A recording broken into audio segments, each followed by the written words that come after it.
Hello, Arba Minim Shalom Mishnah, Masters of Mishnah. I'm about to sing and explain Masechet Sukka, Perek Gimel, Mishnah Dalet. In this Mishnah, we learn about how many of the Arba Minim, 4 species, that we need when we shake a lulav on Sukkot. But first I would like to talk about a couple new concepts. One is the concept of lechatchila, ideally, versus bediavad, not ideally. Lechatchila means ideally. This is how we do a mitzvah to its fullest extent. This is how we do a mitzvah when everything goes according to plan. But sometimes we have to do a mitzvah bediavad, not ideally. Meaning that sometimes accidents happen or things prevent us from being able to fulfill a mitzvah to its fullest extent. That is called bediavad. An example of this would be is that your mother says, please return home at 9 o'clock, lechatchila. But bediavad, if you're still working on your homework, you may return home bediavad at 9:30. The idea is that there is often a lechatchila halacha, an ideal law, and a bediavad law, a not ideal law, because the halacha, Jewish law, recognizes that sometimes reality is complicated and life is hard and things do not go according to plan. And that is why the halacha will often recognize something as being a mitzvah even when we cannot fulfill the entire mitzvah. This is called doing a mitzvah bediavad. So now I will sing the Mishnah and also use hand signals. Rabbi Yishmael Omer Shlosha Hadasim Ushtei Aravot Velulav Echad Ve'etrog Echad Afilu Shnayim Ketomin Ve'echad She'eno Katum. Rabbi Yishmael Omer Shlosha Hadasim Ushtei Aravot Velulav Echad Ve'etrog Echad Afilu Shnayim Ketomin Ve'echad She'eno Katum.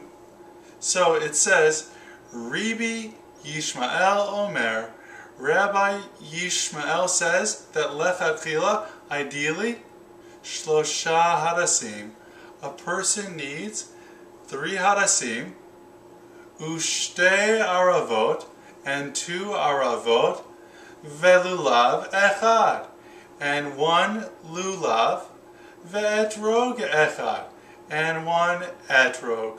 All of that is lechatchila. But then it says, afilu shnayim ketomin, that even if 2 of the hadasim are ketomin, meaning cut, ve'echad she'eno katum, and 1 is not cut, it is still a mitzvah bediavad. So the reason why it's still a mitzvah if 2 of the hadasim were cut and 1 is still whole, because the Mishnah recognizes that sometimes accidents happen, or for some reason someone may not be able to have 3 whole hadasim. Another example of this would be what happens if a person cannot afford to buy 3 whole hadasim. So now we learn from this Mishnah that as long as 2 of them as long as 1 of them is still whole and 2 are cut, it would still be a mitzvah, according to Rabbi Yishmael. Now another important concept that we learn from this Mishnah is the role of Torah Sheba'al Peh, oral Torah, in explaining the mitzvot of the Torah. So here, the Torah does not specify how many of the Arba Minim, of each of the 4 species that a person needs when they shake a lulav. Also, we only learn from this Mishnah and other sources of Torah Sheba'al Peh what happens if 1 or 2 of the Hadassim are cut, and we also only learn from Torah Sheba'al Peh what is the exact identity of the Arba Minim. For example, in the Torah it just says, Ulekachtem lachem bayom harishon pri etz hadar, and you shall take for yourself on the first day of Sukkot pri etz hadar, the fruit of a beautiful tree. Now, if I only had the Torah and this pasuk, this verse, I would not know what was the identity of this species, which is being described as pri etz hadar, the fruit of a beautiful tree. We only learn by means of Torah Sheba'al Peh, oral Torah, and the Masorah, the tradition, that pri etz hadar is referring to etrog.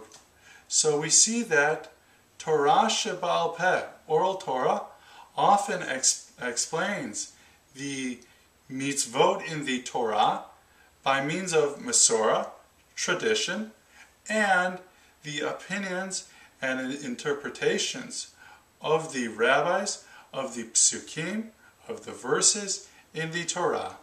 So now I will sing the Mishnah one more time.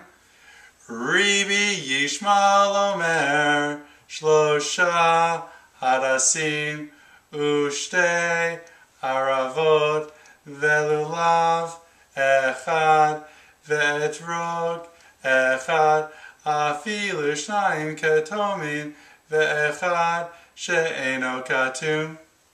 Okay, go out on Shal HaMishnah. Goodbye.